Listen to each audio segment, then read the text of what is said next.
सावधूतं परिजनसहितं कृष्णचैतन्यदेवं श्रीराधा कृष्णपादान् சககண லலிதா விசாகான்விதாம்ச. எனது ஆன்மீக குருவின் பாத கமலங்களுக்கும் எல்லா வைஷ்ணவர்களின் பாதங்களுக்கும் எனது மரியாதைக்குரிய வணக்கங்களை சமர்ப்பித்துக் கொள்கிறேன். ஸ்ரீல ரூப கோஸ்வாமி, அவரது மூத்த சகோதரர் சனாதன கோஸ்வாமி, ரகுநாத தாச, ரகுநாத பட்ட, கோபால பட்ட, ஸ்ரீல ஜீவ கோஸ்வாமிகளின் பாத கமலங்களுக்கு எனது மரியாதைக்குரிய வணக்கங்கள்.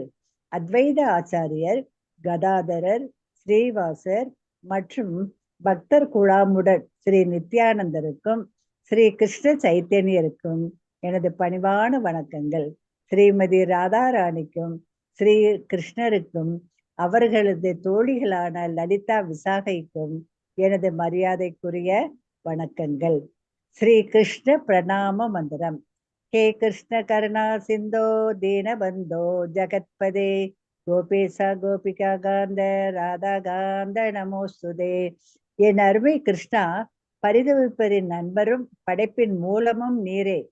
கோபியர்களின் நாயகரும் ராதாராணியின் காதலரும் நீரே. உமக்கு எனது மரியாதைக்குரிய வணக்கங்கள். ஸ்ரீமதி ராதா பிரணாம மந்திரம். தப்த காஞ்சன கௌராங்கி ராதே விருந்தாவனேஸ்வரி ரிஷபானுசுதே தேவி பிரணமாமி ஹரி பிரியே.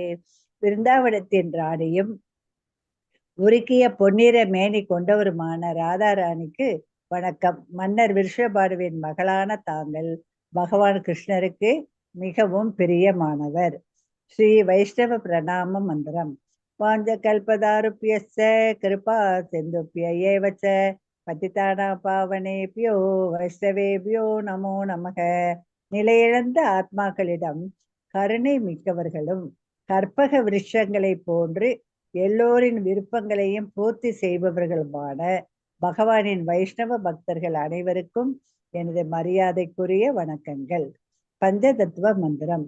ஸ்ரீ கிருஷ்ண சைத்தன்ய பிரபு நித்யானந்த ஸ்ரீ அத்வைத கதாதர ஸ்ரீவாசாதி கௌர பக்த விருந்த.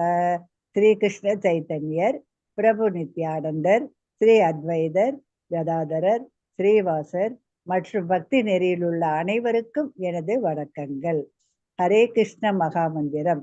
ஹரே கிருஷ்ண கிருஷ்ண கிருஷ்ண ஹரே ஹரே, ஹரே ராம ராம ராம ஹரே ஹரே. ஓ கிருஷ்ணரே, ஓ கிருஷ்ணரின் அந்தரங்க சக்தியே, என்னை உங்கள் தூய பக்தி தொண்டில் ஈடுபடுத்துங்கள். ஸ்ரீல பிரபுபாத பிரணாம மந்திரம். நம ஓம் விஷ்ணு பதாய கிருஷ்ண பிரஸ்தாய பூதலே ஸ்ரீமதி பக்தி வேதாந்த சுவாமின் நிதி நாமினே. பகவான் கிருஷ்ணருக்கு மிகவும் பிரியமானவரும் அவரது தாமரை பாதங்களில் தஞ்சம் அடைந்தவருமான தெய்வ திரு ஆனாச்சானா பக்தி வேதாந்த சுவாமி பிரபுபாதாவிற்கு எனது மரியாதை கலந்த வணக்கத்தை செலுத்துகின்றேன். நமஸ்தே சரஸ்வதி தேவே கௌரவாணி பிரசாரிணே நிர்விசேஷ சூன்யவாதி பாசசாத்திய தேசதாரிணே. மாயாவாதமும் சூன்யவாதமும் நிறைந்த மேற்கத்திய நாடுகளில் சைத்தன்ய மகாபிரபுவின் போதனைகளை கருணையோடு பிரச்சாரம் செய்கிறீர்கள். சரஸ்வதி கோஸ்வாமியின் சேவகரே, ஆன்மீக குருவே, எங்கள் மரியாதை கலந்த வணக்கங்களை உங்களுக்கு செலுத்துகின்றோம். ஹரே கிருஷ்ண கிருஷ்ண கிருஷ்ண ஹரே ஹரே, ஹரே ராம ராம ராம ஹரே ஹரே. ஹரே கிருஷ்ண கிருஷ்ண கிருஷ்ண ஹரே ஹரே, ஹரே ராம ராம ராம ஹரே ஹரே. ஹரே கிருஷ்ண கிருஷ்ண கிருஷ்ண ஹரே ஹரே, ஹரே ராம ராம ராம ஹரே ஹரே. ஹரே கிருஷ்ண மாதா பிரபுஜி. ஹரே கிருஷ்ண மாதாஜி. பிரபுஜி, இந்த குரு வணக்கங்கள் எல்லாம் போட்டிருக்காங்க நம்ம குரூப்ல. எல்லாரும் அதை பார்த்து படிக்க. நாளைக்கு வேற யாராவது சொல்லணும்னாலும் சொல்லலாம். போட்டு அர்த்தத்தோட போட்டிருக்காங்க, அதை படிங்க. படிக்கும்படி கேட்டுக்கொள்கிறேன். ஹரே கிருஷ்ணா. ஹரே கிருஷ்ணா. ஹரே கிருஷ்ணா. சரி, ஒரு மங்களாச்சாரம் பண்ணிடுறேன். ஹரே கிருஷ்ணா. ஓம் நமோ பகவதே வாசுதேவாய. ஓம் நமோ பகவதே வாசுதேவாயே. ஓம் நமோ பகவதே வாசுதேவாயே. ஓம் சத்து. ஹரே கிருஷ்ணா. வந்தவருக்கு எல்லாருக்கும் நமஸ்காரம். அத்தியாயம் 8, அதாவது பகவான் கிருஷ்ணரை அடைதல், பரத்தை அடைதல் அப்படின்னு சொல்லலாம். அப்புறம் பிரம்ம யோகம் அப்படின்னு சொல்லப்படுது. நாம இன்னைக்கு 10வது பாகத்தை வந்து நம்ம நேற்று பார்த்தோம். இது அதுக்கூட கண்டினியூட்டியா நம்ம பார்க்கலாம். அதுக்கு முன்னாடி இந்த நிகழ்ச்சி ஏற்பாடு பண்ணி கொடுத்த ஸ்ரீ ராதா கோவிந்தா இஸ்கான் பெங்களூருக்கு மனைவி சார்பாகவும் ஒரு சின்ன பிரார்த்தனை. जय श्री कृष्ण चैतन्य प्रभु नित्यानंद श्री अद्वैत गदाधर शिवासादि गौर भक्तवृंद। हरे कृष्ण कृष्ण कृष्ण हरे हरे, हरे राम राम राम हरे हरे, हरे कृष्ण. சரி, நாம பார்க்க போறது 10வது பதம்.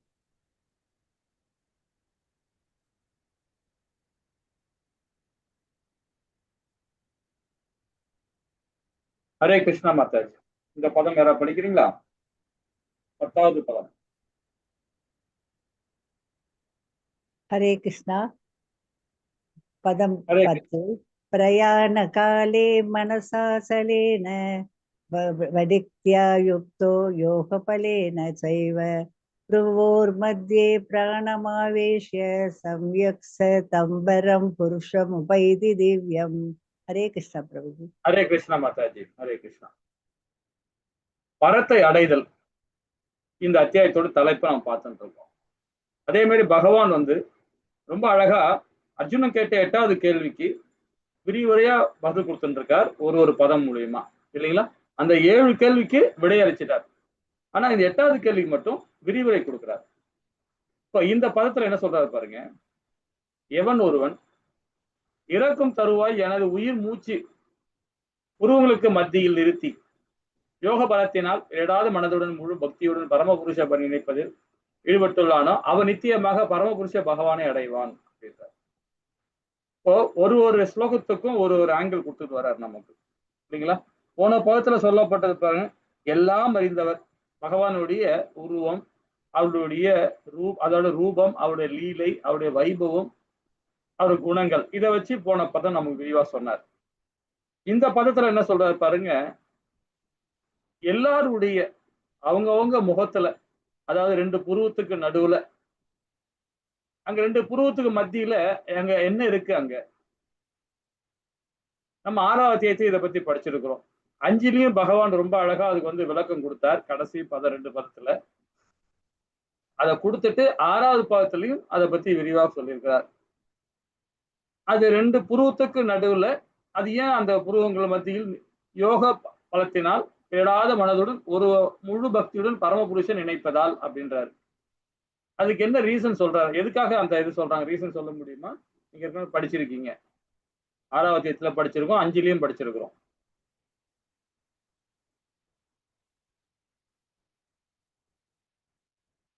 ஹரே கிருஷ்ணா. ஹரே கிருஷ்ணா மாதாஜி.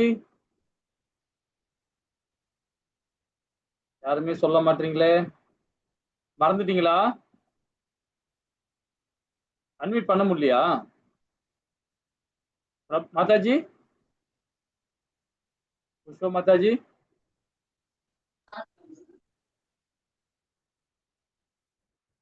அன்மியூட் பண்ண முடியுதா? ஹரே கிருஷ்ணா.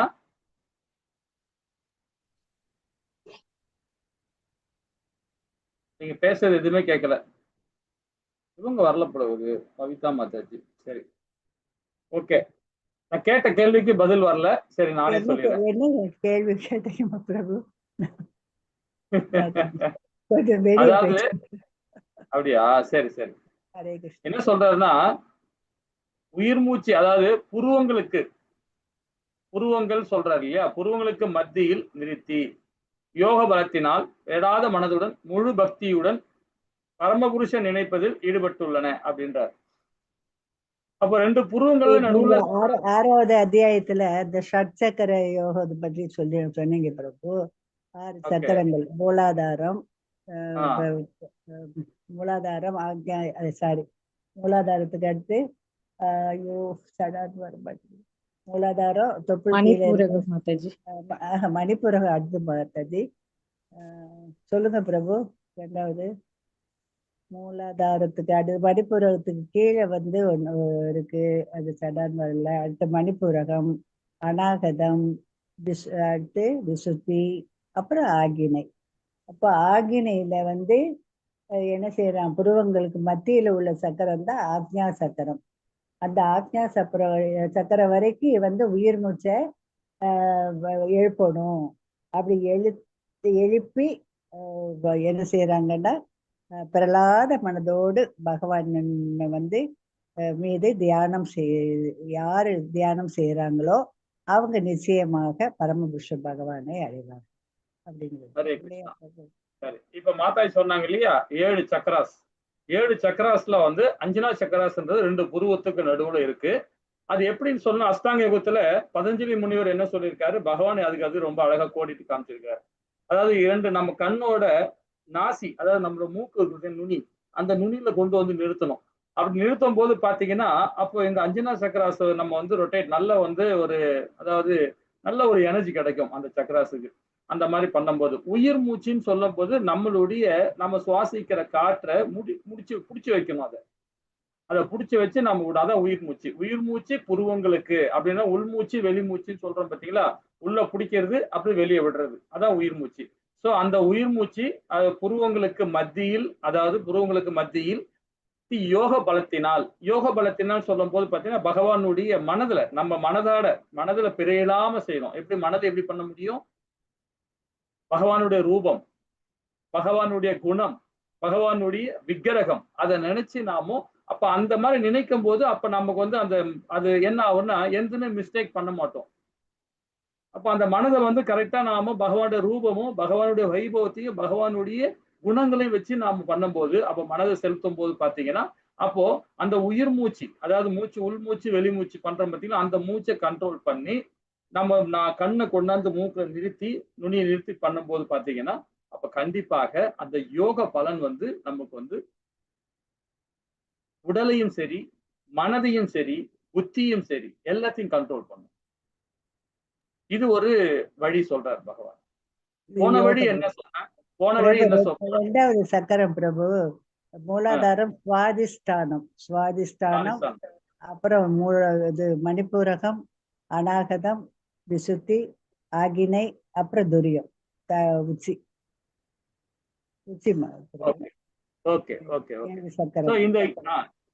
இந்த 7 சக்கராச வந்து நம்ம சொல்றதுல முக்கியமா இந்த 6வது இந்த நம்ம வந்து அந்த 6வது சக்கரம் வந்து நம்ம ரொம்ப இம்பார்ட்டன்ட். அதை வந்து அஞ்சனா சக்கராஸ். 7வது சக்கரம் வந்து பின்னாடி நெத்தி தலைப்பு பின்னாடி அங்க மேல இருக்கு. ஓகேங்களா? சரி, இப்போ இந்த சக்கராச வந்து நம்ம இயக்கணும்னா இந்த செயல்பாடு பண்ணும்போது பாத்தீங்கன்னா அது வந்து எந்த இடத்துலயுமே அது பிசுறு இல்லாம இருக்கும். பிசுறுனா ஒரு சக்கராச வந்து பாத்தீங்கன்னா அது ரொட்டேட் ஆகும்போது அதோட எனர்ஜி வந்து உடல்ல ஃபுல்லா பரவும். அது அந்த 7 சக்கராசும் நல்லா சக்சஸ்ஃபுல்லா பழகனா அது அதுக்கு ஒரு தளம் இருக்கு. அந்த 7 சக்கராசுக்கு எப்படி நம்ம பண்ண மூலாதாரம் சொல்லப்படுது பாத்தீங்கன்னா நம்ம கீழே இருக்கு, தொப்புள் கொடி கேட்ட கீழே இருக்கு. ஸோ அதை வந்து முக்கியமா அந்த சக்கராசை பண்ணும்போது நமக்கு என்ன மாதிரி குணங்கள் இதெல்லாம் பத்தி நம்ம 6வது தேதி கொஞ்சம் விரிவா படிக்கல, நம்ம ஓரளவுக்கு தெரிஞ்சுக்கிட்டோம் இல்லைங்களா? இப்ப இந்த சக்கராசை நம்ம பண்ணும் இது வந்து நார்மலாவே நம்ம வந்து பாத்தீங்கன்னா இதுக்கு இந்த மாதிரி கஷ்டப்படணும்னு அவசியமே இல்லைதான் 6வது தேதியிலே பகவான் சொல்லியிருக்கிறார். இந்த இடத்துல சொல்ல வர காரணம் என்னன்னா இந்த வழியும் ஒரு வழின்னு சொல்றாரு பகவான். இந்த வழியை நீங்க ஃபாலோ பண்ண முடியும்ன்ற பண்ண முடியும். ஆனா இதே பகவான் சைத்தன்யர் என்ன சொல்றாரு பாத்தீங்கன்னா சில ரூப கோசாமி கூட அது வந்து சில பிரபுபாதா இப்படி நம்மளுடைய ஆச்சாரிகள் சொன்னது சில பிரபுபாதான் சரி, சில ரூப கோசாமியும் சரி ரொம்ப அழகா அது விரிவா கொடுக்குறாங்க. என்னன்னு பாத்தீங்கன்னா ஹரே கிருஷ்ணா மகாமந்திரம் நீங்க ஜபம் பண்ணாவே போதும். ஜபம் பண்ண என்ன ஒண்ணா உள்மூச்சு வெளிமூச்சை நாம கண்ட்ரோல் பண்ணி நம்ம அந்த ஹரே கிருஷ்ணா மகாமந்திரம் சொல்லுவோம். சில பேர் வந்து ரொம்ப ஃபாஸ்டா சொல்லுவாங்க, சில பேர் நார்மலா சொல்லுவாங்க, சில பேர் ரொம்ப ஸ்லோவா சொல்லுவாங்க. ஸ்லோவா சொல்றவங்க ஆரம்ப கட்ட பக்தர்கள். ஆரம்ப கட்டம் அதாவது பொறுமையா சொல்லணும், அதுதான் நல்லது. ரொம்ப ஸ்பீடாவும் சொல்லக்கூடாது இல்லைங்களா? அது வந்து பயிற்சி பண்ணதான் வரும். அது ரொம்ப ஸ்பீடா சொல்றதுக்கு ஸ்பீடா சொல்லணும் அவசியமே இல்லை. நம்ம அதை சொல்லணும் அந்த மாதிரி எனத்துக்கே நாம் போக வேண்டாம் இல்லைங்களா? அப்போ அந்த ஸ்பீடா சொல்றது பிரபுஜி இது எல்லாராலையும் நடக்குது. யோகிகள் தான் பிரபுஜி இது மாதிரி செய்ய முடியும். யோக பயின்றவங்க தான், யோக பலத்தினாலதான் அவங்க செய்ய முடியுமே ஒழிய எல்லாராலையும் இது முடியாது. நம்ம பக்தி மார்க்கத்துல நம்ம இந்த இது வந்து ஸ்டாட்டிக் பண்ணி வந்து நமக்கு அந்த மூச்சு கட்டுப்படுத்தலாம் அப்படிங்கிறது நீங்க சொல்லி கொடுத்தீங்க. இப்போ அது மாதிரி இருக்கும்போது பாத்தீங்கன்னா நம்ம வந்து ரொம்ப ஃபாஸ்டாவும் சொல்லக்கூடாது. நம்ம வந்து பழக்கப்பட நமக்கே ஆட்டோமேட்டிக்கா வரும் அது. அது வந்து அதுதான் வந்து 6வது அத்தியாயத்திலே பகவான் ரொம்ப அழகா சொல்லியிருக்கிறார். அர்ஜுனன் கேட்ட கேள்விக்கு எதுவுமே முறைப்படி பயிற்சி பண்ணும். பயிற்சி பண்ணா அது கண்டிப்பா சாத்தியப்படும்னு சொல்லியிருக்காரு. அப்போ நம்ம ஒரு வாட்டி நம்ம வந்து ஹரே கிருஷ்ணா மகா மந்திரம் இப்ப நான் ஜபிக்கிறேன் பாருங்க. எப்படி சொல்றேன் வர பாருங்க. ஒரு மூச்சை எப்படி பிடிக்கிறேன், எதுல மூச்சு விடுறேன்னு பாருங்க. சாதாரணமா இப்ப இருக்கிறேன். இயல்பா நம்ம இருக்கிறேன். இப்ப கிளாஸ் எடுத்திருந்தாலும் ஒரு இயல்பா சொல்றேன் பாருங்க. ஹரே கிருஷ்ணா, ஹரே கிருஷ்ணா, கிருஷ்ணா கிருஷ்ணா, ஹரே ஹரே, ஹரே ராம, ஹரே ராம, ராம ராம, ஹரி ஹரி, ஹரே கிருஷ்ணா, ஹரே கிருஷ்ணா. இப்போ இப்போ மூச்சு விடுறேன் இப்ப நான். இப்போ ஒரு இழுத்து நான் விடுறேன் இப்போ. இப்போ இப்ப நான் கொஞ்சம் இதா இருக்கிறேன். அதே வந்து பாத்தீங்கன்னா காலையில காலையில பிரம்ம முகூர்த்தத்துல அதாவது 2 மணி, 3 மணி அதிகபட்சம் 3 மணிக்கு ஒரு வாட்டி நம்ம மூச்சை விடுவோம். ஏன்னா காலையில ரொம்ப ஃப்ரெஷ்ஷா இருக்கும். அப்ப நம்ம வந்து தெளிவா இருப்போம். பகவான் ஹரிபக்தியோட கீர்த்தனை எல்லாம் பண்ணி எல்லாம் முடிச்சிட்ட பிறகு ரிலாக்ஸா நாம வந்து உட்கார்ந்துகிட்டு பகவானுக்கு ஹரிநாமத்தை அந்த சொல்லும்போது பாத்தீங்கன்னா 2 குறைஞ்சு 2 மணி இல்லைன்னா அதிகபட்சம் 3 மணிக்கு நம்ம மூச்சு விட முடியும். அதாவது எப்படின்னா அது முறைப்படி பயிற்சி பண்ணியிருக்கணும். இப்ப நம்ம ஒரே ஒரே ஒரே ஷாட்லயே பாருங்க ஹரே கிருஷ்ணா ஹரே கிருஷ்ணா கிருஷ்ணா கிருஷ்ணா ஹரே ஹரே ஹரே ராம ராம ராம ஹரி ஹரி அப்படின்னு சொல்லிடுறோம். இது வந்து சாதாரணமா சொல்லக்கூடிய வார்த்தை தான். நம்ம இப்போ ஒரு மூச்சை விடுறோம் இல்லைங்களா? அதே மாதிரி வந்து பாத்தீங்கன்னா இவ புதுசா ஆரம்பிக்கிறவங்க ஹரே கிருஷ்ணா கிருஷ்ணா கிருஷ்ணா ஹரே ஹரே ஹரே ராம ராம ராம ஹரி ஹரி இப்படி மூச்சை விட்டு விட்டு சொல்லலாம். தப்பு கிடையாது. இந்த மாதிரி நீங்க சொல்லவே என்ன ஆகும்னா இது இந்த மாதிரி பகவானை நினைச்சு பகவானுடைய ரூபத்தையும் அவருடைய குணத்தையும் அவருடைய விக்கிரகத்தை நினைச்சு நீங்க பண்ண ஆரம்பிச்சாவே போதும். இந்த அஞ்சனா சக்கராஸ் ஆட்டோமேட்டிக்கா அவன் கண்டிப்பாக பரமபுருஷ பகவானை அடைவான்ற பகவான். இது ஒரு உத்தி. இதே நாம 6வது அத்தியாயத்துல சொன்னது வந்து பாத்தீங்கன்னா கொஞ்சம் அது கடுமையா தான் இருக்கு. ஏன்னா 2 கண்ணை கொண்டாந்து மூக்கு முனையில் நிறுத்தணும். பாருங்களேன், நினைச்சு பாருங்களேன்.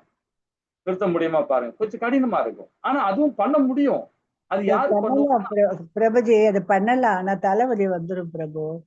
அதுதான். அது முறைப்படி பயிற்சி இருக்கணும். முறைப்படி பயிற்சி இருக்கணும். அது வந்து யாரு பண்ணுவாங்கன்னா ஒரு சன்னியாசி பண்ற வேலை. அவங்களுக்கு எந்த பிரச்சனையும் கிடையாது அவங்களுக்கு. புரியுதுங்களா? அவங்க சமுதாய பிரச்சனை கிடையாது, குடும்ப பிரச்சனை கிடையாது, பொருளாதார பிரச்சனை கிடையாது. அவங்க காட்டுல உட்காந்து அப்படியே வந்து உட்காந்துக்கிட்டு சாப்பிடாம கொள்ளாம கூட அந்த தவத்தை பண்ணுவாங்க. நாம அது மாதிரி பண்ண முடியுமா?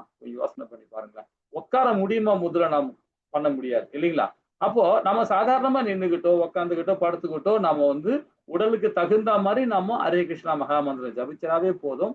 இந்த அஞ்சனா சக்கராஸ் ரொம்ப அழகா சொல்றாரு. அதுதான் இந்த இந்த பதத்துல இந்த இந்த இடத்துல பகவான் வந்து சொல்றாரு. ஓகேங்களா?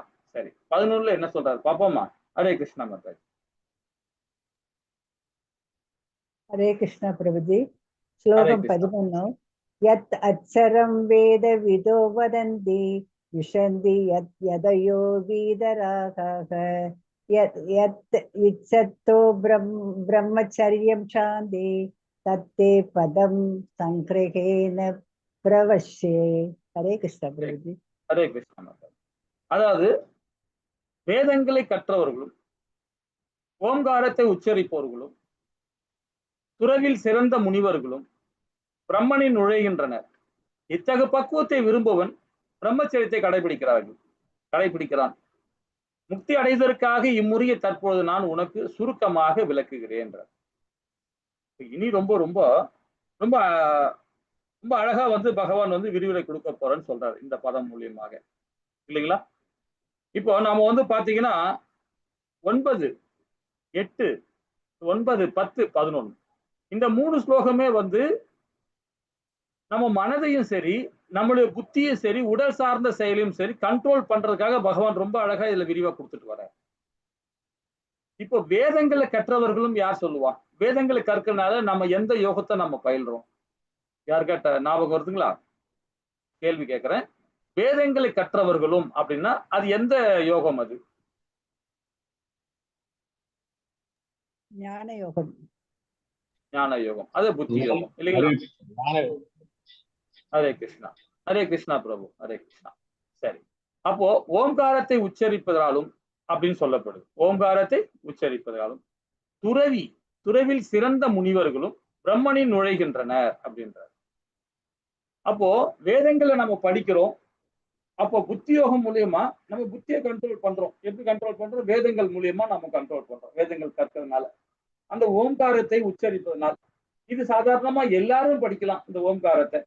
அதே மாதிரி வேதங்களை வந்து எல்லாருமே படிக்கலாம். துறவு உறப்பவங்க படிக்கணும்னு அவசியம் இல்லை. எல்லாருமே படிக்கலாம் இது, இல்லைங்களா? அப்ப துறவில் சிறந்த முனிவர்களும் பிரம்மனில் நுழைகின்றனர் அப்படின்றார். இத்தகு பக்குவத்தை விரும்பவன் பிரம்மச்சரியத்தை கடைபிடிக்கிறான். அப்ப பிரம்மச்சரியத்தை கடைபிடிக்கணும்னா வந்து ஒரு சில பிரபுபாதா வந்து பாத்தீங்கன்னா பிரம்மச்சரியத்துல ஒரு புக் ஒன்று எழுதிருக்காரு. ரொம்ப அற்புதமான புக் அது. ஏன்னா 50 வயசுக்கு ஆன பிறகு அந்த புக்கை நீங்க படிக்கணும். 50 வயசு இல்ல, 45 வயசு ஆனாவே எல்லா ஆத்மாக்களும் அந்த புக்கை படிக்கணும். பிரம்மச்சரியத்தை பத்தி சொல்றாரு. நாம 25 வயசு வரைக்கும் பிரம்மச்சாரி விருதுனா என்னன்னு தெரியாது நம்ம எல்லாருக்குமே. ஒரு பிராமண குவாலிட்டியில இருக்கவங்க, பிராமண குலத்துல பிறந்தவங்க கூட அது கொஞ்சம் அதை அனுஷ்டிக்க முடியாது, அது கொஞ்சம் அதை ஃபாலோ பண்ண முடியாது, பண்ணி இருக்க மாட்டாங்க. ஏன்னா அது அந்த காலத்துல பண்ணவங்க. இந்த கலி காலத்துல கொஞ்சம் கடினம் தான். ஒரு 1000 பேர் இருக்காங்கன்னா அதுல ஒரு 10 பேர் 100 பேர் பண்ணுவாங்க, அவ்வளவுதான். மீதி பேர் முடியாது.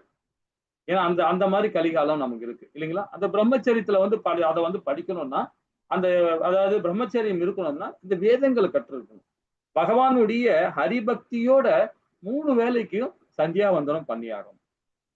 3 வேலை நேரமும் சந்தியாவந்தனம் பண்ணியாகும், இல்லைங்களா? ஓம்காரத்தை வச்சுக்கணும், காயத்ரி மந்திரத்தை சொல்லணும், பகவான் நாமத்தை சொல்லணும், இல்லைங்களா? அப்போ துறவில் சிறந்த முனிவர்களும் துறவரம் போற மாதிரி அந்த இது பிரம்மச்சரி விரதம்ன்றது ரொம்ப இம்பார்ட்டன்ட் அது, இல்லைங்களா? இத்தக பக்குவத்தை விரும்புவன் பிரம்மச்சரியத்தை கடைபிடிக்கிறான். இப்ப இந்த 4 செயல்பாடுக்கும் பிரம்மத்தை கடைபிடிக்க முடியும். முக்கிய அளவுக்கான இம்முறை தற்போது நான் உனக்கு சுருக்கமாக விளக்க போகிறேன் சொல்றாரு. அப்ப பாருங்க, தனது உயிர் மூச்சு புருவ மத்தியில், அது எங்க படிச்சோம்? 10ல படிச்சோம். ஓம் என்று உச்சரிக்கிறது. பிறழாத மனதுடன். பிறழாத மனதுடன் சொல்லும் போது பாத்தீங்கன்னா நம்ம மனசு எப்பவுமே வந்து பிரச்சனைக்குள்ளதான், என்னைக்குமே பிரச்சனைக்குள்ளதான் மனசு. ஏன்னா அது ஒரு நிலையா இருக்காது, அது மாறி மாறி தான் போயிட்டு இருக்கும். நம்ம துறவரம் கிடையாது, நம்ம வந்து ஒரு என்ன சொல்றது சன்னியாசி கிடையாது. நம்ம எல்லாம் ஒரு கிரகஸ்தன். அப்ப மனசு வந்து அலைபாயும் தான் இருக்கும். அதை கண்ட்ரோல் பண்ணுன்னா பகவான விக்கிரகத்தை நீங்க நினைச்சாவே கண்ட்ரோல் ஆயிடும். நினைச்சு அவரை நினைச்சுக்கிட்டே இருக்கணும். அப்ப மனசு அப்படியே ஓட ஆரம்பிக்கும். அது ஒரு மூக்காங்கையில போட்டு கட்டி இழுத்து பிடிச்ச வைக்கணும். எப்படின்னா அது பகவானுடைய உருவம் தான், பகவானுடைய விக்கிரகம் தான், பகவானுடைய ரூபம் தான். அதை நினைச்சாவே போதும். அந்த மனசு எங்கேயுமே அந்த மனசை பார்த்துக்கிட்டே இருக்கு. அந்த பகவான் விக்கிரகத்தை மனசான்னு நினைங்களேன். நம்ம கண் முன்னாடி இருக்கிறார். கண்ணை மூடிக்கிங்க, கண்ணை மூடிக்கிட்டு நம்ம கண்ணு முன்னே இருக்கிறார். அவர் கால் பாதத்துல இருந்து, கால் பாதம் கூட தேவையில்லை, அவருடைய அந்த தாமரை மலர், தாமரை மலர்ல ஒரு இதழா நீங்க பார்த்துட்டு இருந்தாவே போதும். தாமரை மலர் வந்து பாத்தீங்கன்னா அந்த மாதிரி விக்கிரகம் எங்களா இது போட்டோ இருந்தா வாங்கி வச்சுங்க, ரொம்ப இம்பார்ட்டன்ட். ஏன்னா இது மாதிரி பார்க்கும் போது ரொம்ப, இப்ப எப்படி நம்ம இந்த போட்டோல பாருங்க, அந்த தாமரை இழை எவ்வளவு அழகா இருக்கு பாருங்க. அது ஒண்ணாவே நினைச்சாவே போதும். அது ஒரு தாமரை இழை வந்து பகவானுடைய, அதுதான் வைகுண்டம். பகவானுடைய பாதம் தான் வைகுண்டம். பகவானுடைய அந்த தாமரை மலர் தான் வைகுண்டம். அந்த வைகுண்டம் ஒரு மலருக்குள்ளேயும் ஒரு இதழுக்குள்ளேயும் ஒரு லோகங்கள் இருக்கு. அதெல்லாம் ரொம்ப நல்லா இருக்கும். அது கோலகுல சாட்ல ரொம்ப அழகா வந்து ரொம்ப அழகா படிக்கலாம் நீங்களா. ஸோ அந்த அந்த இதழை ஒரு இதழா நீங்க நினைக்க நினைக்க ஒரு நாள் பத்தாது உங்களுக்கு அது. அப்போ அந்த கோலகுல சாட்டை வந்து அது விற்கிது, அந்த புக்கே விற்கிது, அதை வாங்கி படிங்க. தமிழ்லயும் இருக்கு, இங்கிலீஷ்லயும் இருக்கு. அந்த புக்கை வாங்கி படிங்க. அப்போ ஒரு இதழுக்கும் வந்து மலரோட இதழுக்கும் ஒரு அர்த்தங்கள் இருக்கு. அதை நீங்க படிக்க படிக்க என்ன ஆகும் பாத்தீங்கன்னா அதை நினைச்சாவே போதும் உங்களுக்கு. அதுக்கப்புறம் பகவானுடைய பாதம், பகவானுடைய கணுக்கால்கள், பகவானுடைய இடுப்பு, இப்படியே வர்ணிச்சுட்டே போலாம் நீங்க. அப்படியே பகவானுடைய கைகள், பகவானுடைய குண்டலங்கள், குண்டலம்லாம் பாத்தீங்கன்னாவே போதும். அவருடைய இது குண்டலங்கள்லாம் பாத்தீங்கன்னா அவருடைய பொன் சிரிப்பு, அவருடைய கண்கள், அவருடைய புருவங்கள் எல்லாத்தையும் பார்த்து ரசிக்கணும். அப்படியே ரசிச்சு அப்படியே நம்ம ஜபம் பண்ணி பாருங்களேன், ஆட்டோமேட்டிக்கா உங்க கண்ணுல தனியா வரும், அப்படியே தனியா வரும். அப்ப அந்த மாதிரி வரும்போது, அந்த மாதிரி வர்ணிக்கும் போது வர்ணிச்சுக்கிட்டே நீங்க பகவான ஹரிநாமத்தை சொல்லி பாருங்களேன், எங்கேயுமே மனசு போகாது. அப்படியே கட்டி வச்சு பிடிச்சிருக்கோம் மனது நம்ம. ஏன்னா பகவான் அவ்வளவு வந்து பிரியம் உள்ளவர் இல்லைங்களா? அப்போ அந்த அந்த மாதிரி நம்ம பகவான ஹரிபக்தியோட நாம வந்து ஜபம் பண்ணணும். சும்மா வந்து பெரியவங்க சொல்லிட்டாங்க, சும்மா ஆச்சாரிகள் சொல்லிட்டாங்க, சில பிரபுபாதா 16 ரவுண்ட் சொல்லியிருக்காரு, இவங்க எல்லாம் ஒரு 2 ரவுண்டா பண்ண சொல்றாங்க அப்படின்னு சும்மா கடமைக்காக பண்ணக்கூடாது. இப்போ ஒரு மாதாஜி எல்லாம் சொன்னாங்க, நான் ஒரு வேலை செய்யும் போது பண்ணுவேன், டிராவல் பண்ணும்போது பண்ணுவேன், நான் இங்க உட்கார்ந்து இருக்கும்போது பண்ணுவேன், பண்றது தப்பே இல்லை. ஆனா இந்த மாதிரி பண்ணணும்னு வச்சுங்களேன், உங்களுக்கு வந்து பாத்தீங்கன்னா உடல் மாற்றம் ஏற்படும், புத்தி மாற்றம் ஏற்படும். எல்லா விதமான உடல் மாற்றம், புத்தி மாற்றம், மனது மாற்றம், எல்லாமே மாற்றம் ஏற்படும். ஓகேங்களா? சரி, குறைஞ்சபட்சமாவது நீங்க எந்த சும்மா இருக்கும் போதெல்லாம் பண்ணுங்க, தப்பு இல்ல. அப்புறம் வேதங்களை கற்றவர்களும் மற்ற துறவியை சிறந்த முனிவர்களும் சொல்லப்படுது இல்லைங்களா? பிரம்மச்சரிய கடைபிடித்து பரமபுருஷ பகவானை நினைவு கொள்வது பக்தியோடு ஈடுபட்டு உள்ளனர். அதாவது இந்த 5 விதமான செயல்பாடு இல்லைங்களா? இது எதுல பண்ணோம்? 9, 10, 11 இந்த 3 ஸ்லோகத்தோட சாராம்சமா நம்ம சொல்லப்படுது இல்லைங்களா? இதை பாத்தீங்கன்னா இன்னும் பாத்தீங்கன்னா ஒரு தூய பக்தர் இந்த மாதிரி யோகத்தை, அதாவது 9, 10, 11 அந்த 3 ஸ்லோகத்தை உள்ள சொல்ல அமைச்சது. 9ல என்ன சொன்னார்? அவருடைய வைபவங்களை சொல்றார் 9வது ஸ்லோகத்துல. 10வது ஸ்லோகத்துல பாருங்க, ரொம்ப அழகா பகவானை எப்படி பக்தி கொடுக்கணும் அப்படின்னு சொல்ல வர்றார். இது 10ல 2 புருவத்து நடுவுல அப்படின்னு சொல்றார் 11ல. சோ இது 3த்தையும் சொல்லும் போது பாருங்க, ஒரு தூய பக்தி இத்தகைய யோகத்தின் பயிற்சி செய்வதில்லை. ஆனால் அவர் கிருஷ்ணர் உணர்வில் எப்பொழுதும் ஈடுபட்டு உள்ளதால், பகவானுடைய உணர்வில் ஈடுபட்டு உள்ளதால், இரக்கம் தருவாயிலே பகவான் அவருடைய அருளால் நினைவு கொள்ள முடியும். இப்ப அஜிமலான ஸ்டோரி அப்படித்தானே இல்லைங்களா? அஜிமலான் வந்து ரொம்ப பாவகரமான காரியங்கள்லாம் செஞ்சான். நம்மளாம் அந்த காரியங்கள் செய்ய மாட்டோம் இல்லைங்களா? அவன் அந்த மாதிரி காரியம் செஞ்சா அவனே கடைசியில எங்க போனான்? வைகுந்தம் போனான். அப்ப நாமெல்லாம் போவோம், கண்டிப்பா போவோம். இந்த 3 ஸ்லோகத்துல சொன்னது நம்மளால முடியாது. ஆனா வந்து பயிற்சி பண்ண முடியும். ஏன்னா அது நம்ம அந்த அளவுக்கு நம்ம போக முடியாது. நம்ம சமுதாயம், நம்முடைய பொருளாதாரம், நம்மளுடைய குடும்ப சூழல் அது நம்மள வந்து கொண்டு போகாது. கடினமா இருக்கும். அதே பகவானுக்கு நீங்க ஆபீஸ் போறதுக்கு முன்னாடி குளிச்சுட்டு சுத்தபத்தமா இருந்து பகவானுக்கு நெய்வேத்தியம் பண்ணி அவர் மங்களார்த்தி பண்ணிட்டு ஹரே கிருஷ்ண மகாமந்திரம் ஒரு ரவுண்டு சொல்லிட்டு நீங்க ஆபீஸ் போய் பாருங்களேன். அப்ப போகும்போது வண்டி ஓட்டும் போது சரி, வண்டி ஸ்டார்ட் பண்ணும் போது சரி, ஆபீஸ்ல உட்காரும் போது சரி, எனி டைம் நீங்க பகவான் கிருஷ்ணர் நினைச்சுக்கிட்டே இருப்பீங்க. அந்த உணர்வுல செயல்பட ஆரம்பிச்சிருவீங்க. வீட்டுக்கு வந்தவொடனே உடனே என்ன பண்ண, குளிச்சுட்டு உடனே பகவான்கிட்ட போய் வந்து என்ன பண்ணுவீங்க? மங்களார்த்தி பண்ணுவீங்க, ஆரத்தி எடுப்பீங்க, ஈவினிங் ஒரு ஆரத்தி பண்ணுவீங்க. அவ்வளவுதான். இது மாதிரி பண்ணாவே போதும். அப்ப அந்த மாதிரி பண்ணும்போது நம்ம ஹரே கிருஷ்ண மகாமந்திரம் ஜபிக்கும் போது பாத்தீங்கன்னா இந்த இரக்கம் தருவாயிலே பகவான் அந்த நினைவு கொள்றார். கோமா ஸ்டேஜ்ல வந்துருவாங்க சில பக்தர்கள். கைகால் விழுந்துரும், வாய் கோணையாயிடும், பிரச்சனையாயிடும். எதுவுமே மரக்கட்டமா இருக்கும் உடம்பு, கல்லு போல இருக்கும் உடம்பு. ஆனா இருந்தாலும் அந்த நினைவு கொடுப்பார் பகவான். ஏன் நம்ம பண்ண ஹரிபக்தி இல்லைங்களா? ஹரே கிருஷ்ணா. இது பாருங்க, சமூக கட்டமைப்பு. நமக்கு எல்லாருக்குமே சமுதாய கட்டமைப்பு ஒண்ணு இருக்கு இல்லைங்களா? நம்ம குடும்பம் இருக்கு, மனைவி இருக்காங்க, மக்கள் இருக்காங்க, நம்ம சமுதாயம் இருக்கு. நம்ம அதுல மேன்மை அடையணும், அதுக்காக நம்ம ஓடின்னு இருக்கோம். அப்ப சமூக கட்டமைப்பு மிகவும் மாறிவிட்டது. ஒருவரால் பிரம்மச்சரியம் கடைபிடிப்பது என்பது இயலாதது ஆகிவிட்டது. இதுதான் உண்மை. நம்ம எல்லாருக்கும் ஒத்துக்கலாம், ஒண்ணும் பிரச்சனை இல்லை. ஏன்னா ஒரு பிராமணன் வந்து பாத்தீங்கன்னா இந்த மாதிரி செயல்பாடு தான் இப்ப இருக்கு. ஒரு பிராமணோட செயல்பாடு என்ன? ஊரை தாண்ட கூடாதுன்னு சொல்லுவாங்க, இது சாஸ்திரம் சொல்லுது. ஊர் எல்லையை தாண்டக்கூடாது ஒரு பிராமணன், ஆத்த தாண்டக்கூடாது, கடலை தாண்டக்கூடாது ஒரு பிராமணன். அவன் பிராமணனே கிடையாதுன்னு வேதமே சொல்லுது, எல்லா உபநேசங்களும் சொல்லுது. ஆனா இன்னைக்கு பாருங்க, அமெரிக்கால ஒரு பிராமணன் நல்ல ஒரு பொசிஷன்ல ஹையர் கிளாஸ் பொசிஷன். ஆனாலும் பாத்தீங்கன்னா அந்த நல்ல நாள்ல, அதாவது ஒரு முக்கியமான நாள்ல போயிட்டு அவர் என்ன பண்ணுவாரு? நம்மள மாதிரி கலாச்சாரம் மாதிரி வேட்டி கட்டிக்கிட்டு ரொம்ப அழகா போடுவார். அங்க போயிட்டு சாமிக்கு போய் எல்லா விதமான பணிவிடையும் பண்றாரு. அவருடைய கடமையை அவர் பண்றாரு, தப்பு இல்லை. ஏன்னா அவர் வந்து அவரு பிறப்பால் ஒரு பிராமணன் தான் பிறந்தாலும், ஆனா பகவானுக்கு என்ன செய்யணும், சமுதாயத்துக்கு என்ன செய்யணும், ஏதோ ஒரு செயலை செஞ்சுட்டு இருக்காரு. ஏன்னா பௌதிகமும் இருக்கிறார், ஆன்மீகத்திலும் செயல்படுறாரு. ஆனா அடுத்த பிறகு மனித உடல் கிடைக்கும். தவறான வழியில அந்த பிராமணன் செயல்பட்டாதான். இப்போ அதுக்குன்னு ஒரு வழிமுறை இருக்கு, அதுவும் வேதங்களை உபநிஷத்துல சொல்லப்பட்டிருக்காங்க. ஒரு ஆத்த தாண்டான்னா அதுக்குள்ள ஒரு சம்பிரதாயம் இருக்கு. அந்த சம்பிரதாயத்தை ஃபாலோ பண்ணிதான் அந்த ஆத்த தாண்டணும். ஒரு கடலை தாண்டனா கூட அதுக்கும் சம்பிரதாயம் இருக்கு. அந்த சம்பிரதாயத்தை அவர் ஃபாலோ பண்ணதான் அந்த கடலை தாண்ட முடியும். இப்ப சில பிள்ளைகள்லாம் பாத்தீங்கன்னா திடீர்னு சிங்கப்பூர்ல இருப்பாங்க, திடீர்னு அமெரிக்கால இருப்பாங்க, திடீர்னு பாத்தீங்கன்னா நைஜீரியால இருப்பாங்க, எங்கேயோ ஒரு கண்ட்ரில இருந்துட்டே இருப்பாங்க. திடீர்னு ஆனா பக்கா பிராமினா இருப்பாங்க. அந்த வழிமுறையே கிடையாது. எது கொடுத்தாலும் சாப்பிடுவாங்க, வேற வழி கிடையாது. அந்த மாதிரி போயிட்டு இருக்காங்க இல்லைங்களா? அப்ப பிரம்மச்சரியம் எப்படி கடைபிடிக்க முடியும்? இயலாது இல்லைங்களா? ஆனாலும் என்ன சொல்றாரு பகவான், நம்ம பகவான் சைத்தன்ய சொல்றாருன்னா, ஹரே கிருஷ்ணா மகாமந்திரம் ஜபிங்க. இதை ஜபம் பண்ணாவே போதும். ஜபம் பண்ணாவே எல்லா பாவத்தையும் பகவான் எடுத்துக்கிறார். ஏன்னா இதே வந்து 10வது அத்தியாயத்திலே பகவான் சொல்றார், எல்லா உபநேசங்களையும் சொல்றார். சைத்தன்ய சரிதாமத்திலையும் பகவான் சைத்தன்யம் சொல்றார். என்ன சொல்றாரு பாருங்க, அவருடைய நாமத்திலே நான் வாசம் செய்யறேன்ற. பகவானுடைய நாமத்துலதான் அவர் வாசமே செய்யறாரு. அப்ப பகவான் நாமத்தை சொல்லும் போது நம்ம வாய் வழியா பேச சொல்லும் போது அதுல வாசம் செய்யறார். நமக்குள்ளே வந்துருவார் பகவான். ஆல்ரெடி உள்ள இருக்கிறார். நல்வழி கொண்டு வரதுக்கு அவரே பண்றார் இல்லைங்களா? ஹரே கிருஷ்ணா. சரி, 12வது பதம் என்ன சொல்லுது பாப்போம்மா. ஹரே கிருஷ்ணா மாதாஜி. 12வது பதம்.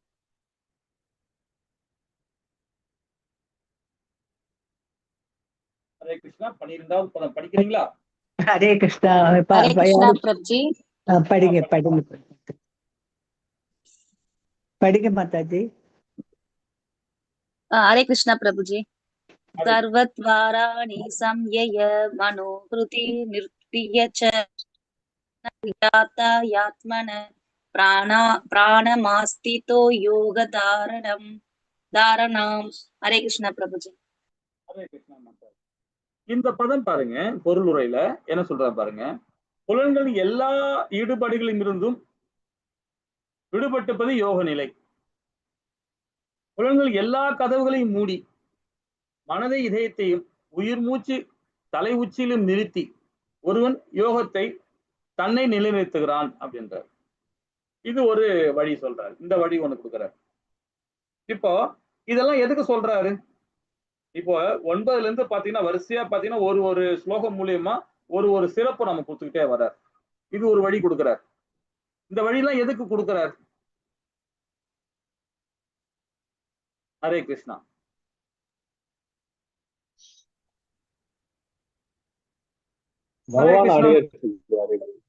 பகவானை அறியறதுக்கு, அது பகவானை அடையறதுக்கு தான் கொடுக்கிறாரு.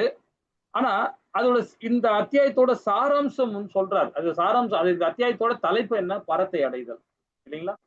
பரத்தை அடைதல் சொல்லிட்டு இறக்கும் தருவாயில எப்படி பகவானுக்கு நாம் ஹரிபக்தி கொடுக்கணும்ன்றதுதான் இந்த வழிமுறை சொல்லி கொடுத்துட்டு இருக்காரு. நம்ம அதை மட்டும் மறக்கவே கூடாது.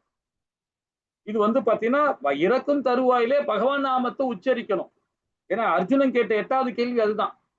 அந்த கேள்விக்குள்ள வழிமுறை தான் பகவான் ஒரு பதமும் நம்ம விளக்கம் கொடுத்துட்டு வர்றாரு. அதனாலதான் நான் உங்க திரும்ப திரும்ப கேட்டுட்டு இருக்கேன். இதை மறக்க கூடாது. லாஸ்ட் நம்ம இந்த கேள்வி வரும்போது இதெல்லாம் நீங்க சொல்லணும். எந்தெந்த ஸ்லோகத்துல எப்படி சொன்னாரு அப்படின்றத நீங்க ஞாபகம் வச்சிருந்தாவே போதும். நீங்க தூங்கி இருந்தா கூட சரி, தட்டி எழுப்பிட்டு அந்த ஸ்லோகம் கேட்டா கரெக்டா சொல்லிடுவீங்க. ஆஹா, பகவான் சொல்லிட்டாருப்பா 8வது அத்தியாயத்துல பரத்தை அடையில பத்தி 9ல இருந்து 15வது ஸ்லோகம் வரைக்கும் ரொம்ப அற்புதமா பரத்தை எப்படி அடையணும்னு சொல்றாரு. ஒண்ணு சொல்றார், அஞ்சனா சக்கராசிய ரொட்டேட் பண்ணுன்றார். 2 புருவத்தை கொண்டு வர்றார். பகவான ரூபத்தை பத்தி சொல்றார். எல்லாம் அறிந்தவரை பத்தி சொல்றார். 9ல 10ல எப்படி சொல்றார், 11ல இந்த மாதிரி சொன்னார், 12ல எப்படி சொல்றார் அப்படின்னு நம்ம அந்த ஞாபகம் வச்சிருந்தோம். போதும். இது எல்லாமே எதுக்காக? இறக்கும் தருவாயிலே பகவான் நாமத்தை சொல்றதுதான். அப்போ புலன்கள் எல்லாம் அதாவது ஈடுபாடுகள் இருந்தும் விடுபட்டு இருப்பது யோக நிலை என்றார். இப்ப புலன்கள் சொல்லும் போது கண்ணால பாக்குது, காதால கேட்குது, வாயால பேசுது, வாயால ஊன்றது, கையால செயல்படுறது, காலால நடக்கிறது, இந்த மாதிரி இதெல்லாம் புலன்கள் தான். ஈடுபாடுகள் இருந்தும் விடுபட்டு இருப்பதே யோக நிலை என்றார். நல்லா யோசனை பண்ணி பாருங்க. நம்ம கண்ணால பாக்குறது எனி டைம் பகவான் விக்கிரத்தையே பார்த்துட்டு இருக்க முடியுமா? அரேநாம மகாமந்திரத்தை வாயால எப்பவுமே சொல்லிக்கிட்டே இருக்க முடியுமா? கொஞ்சம் கடினம் தான் இல்லைங்களா? ஆனா அது யோக நிலை. அது இது யார் பண்ணுவா? சன்னியாசி பண்றது. இது நம்ம 6வது அத்தியாயத்திலே படிச்சோம். ஆனா பகவான் அதே சொன்னார், நம்மளால முடியாதுன்ற. ஆனா புலன்கள் எல்லா கதவுகளையும் மூடி மனதையும் இதயத்திலும் உயிர் மூச்சு தலை உச்சியில நிறுத்தின்றார். இப்ப தலை உச்சியில ஒரு சக்கராசு இருக்கு இல்லைங்களா? தலை உச்சியில ஒரு சக்கராசு இருக்கு. அப்போ இந்த உயிர் மூச்சுன்றது இந்த காற்றை, இந்த உயிர் மூச்சு தலையை நிறுத்தி உச்சியில் நிறுத்தி ஒருவன் யோகத்தில் தன்னை நிலை நிறுத்துகிறான்ற இந்த பதம். 13வது பதம் படிப்போம். படிச்சுட்டு இந்த 2த்துக்கும் சேர்த்து விளக்கம் படிப்போம். ஹரே கிருஷ்ணா மாதாஜி. 13வது பதம்.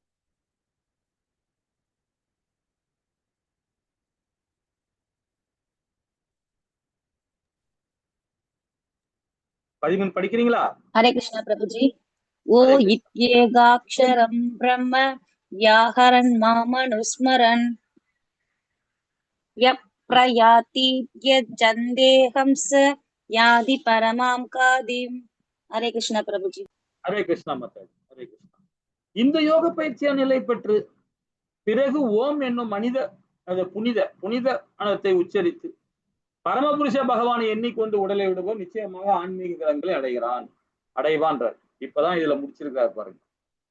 9ல இருந்து வரிசையா ஒரு நிலையை சொல்லிட்டு 13ல முடிவுரை கொடுக்கிறார். என்ன சொல்றாரு பாருங்க, இந்த மாதிரி எல்லாம் ஒரு செயல்பாட்டை செஞ்சீங்கன்னா பரமபுருஷ பகவானை எண்ணிக்கொண்டு உடலை விடுபவன் நிச்சயமாக ஆன்மீக கிரகங்களை அடைவான்றார். இப்ப ஆன்மீக கிரகங்கள் சொல்லும் போது பாத்தீங்கன்னா 6 லோகங்கள் இருக்கு. முக்கியமா சொல்ல போனா 6 லோகங்கள் இருக்கு. இந்த 6 லோகம் உங்களுக்கு தெரியும் இல்லைங்களா?